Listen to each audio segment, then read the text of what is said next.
Here's the story of the song Welcome to Glee. Back in 2021, nagkaroon lang ako ng bagong phone and bagong earphones at the same time.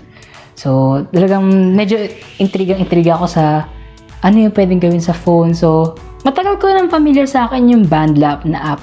Tapos, at the same time, nag-aaral din ako as senior high school student.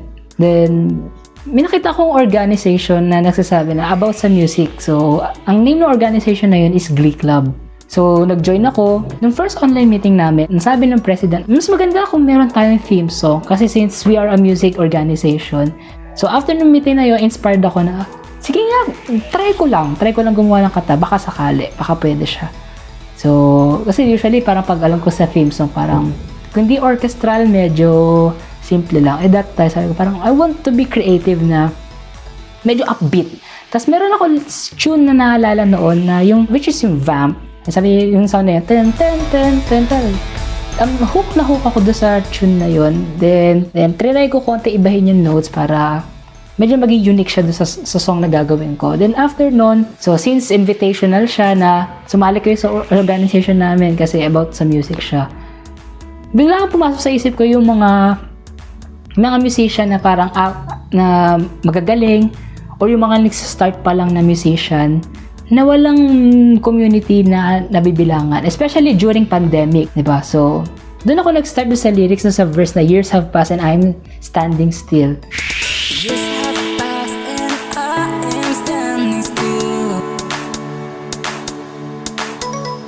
I wonder where could I use my only gift. Tapos doon sa pre-chorus, we're here as family kasi yung organization na to is a family for the musicians. So, kaya yung title Welcome to Glee kasi parang yun yung invitation na welcome ka sa Glee Club.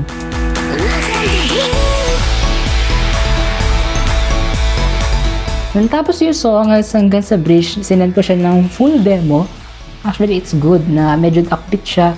Pero medyo kailangan lang i-revise. So, tinulungan ko ng isang ka-orgmate ko which is si Brian. Ni-revise namin yung verse 2 na medyo pang uplift, which is naman yun yung mga musicians naman na parang nahihirapan. Parang doon naman yung POV na andito ang Glee Club para tumulong sa'yo.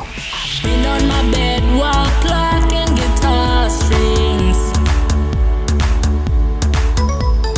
playing a song that no one could ever hear. Eventually, nagustuhan talaga ng buong team yon pero hindi lang namin siya totally nagamit that time. Ngayon, gusto ko siyang i-share sa inyong lahat that this is the first polished song that I have made with just a cheap phone. See you on the next song story.